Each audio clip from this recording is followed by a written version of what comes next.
been knowing Les since high school, probably like, what, ninth grade?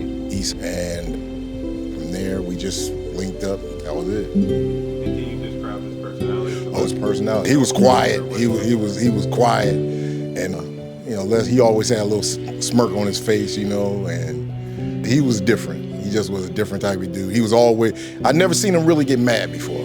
I never seen him get mad. He always was like, you know, smiling and, you know, just nice to everybody, you know.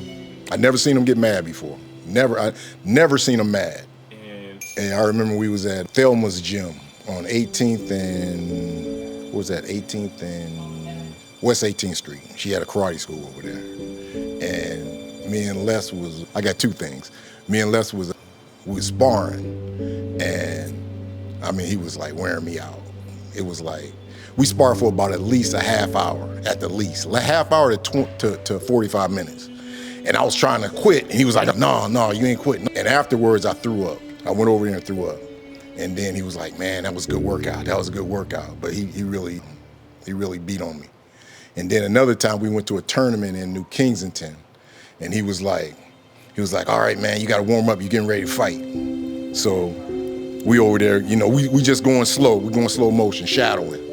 And he threw a hook kick and kicked me in the back of the head and almost knocked me out. And I was like, man, I thought we were shadowing. He was like, man, you're supposed to be alert at all times. And he just had that little smirk on his face, and that was it. Yeah, he was different, man. He fought. When you seen Les he had the total package. He had hands, feet. He just was that dude.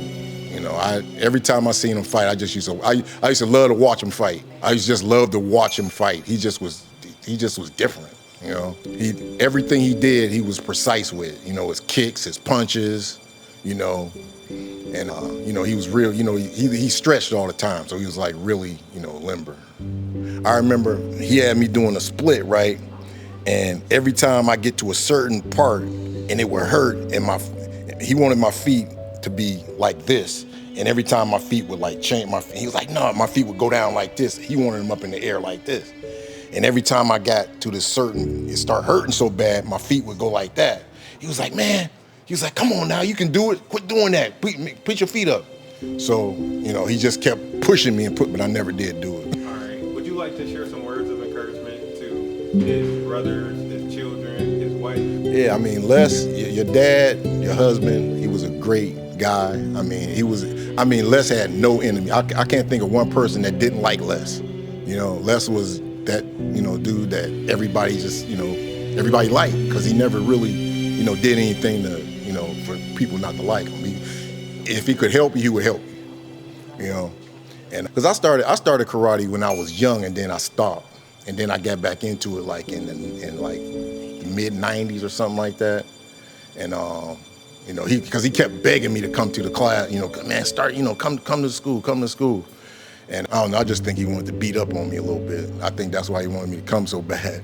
But yeah, he was just a nice guy, man. And every time I think of Les, all I can think of is that little smile he had on his face, you know, and him wanting to help somebody. You know, he always wanted to help people.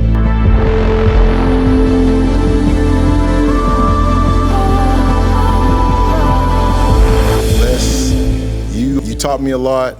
You know, we had really good times together, and, you know, I'm gonna miss you.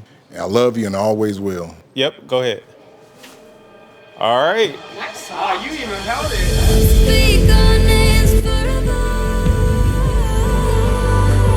We believe every life has a story, and every story leaves a legacy, and every legacy deserves to be remembered.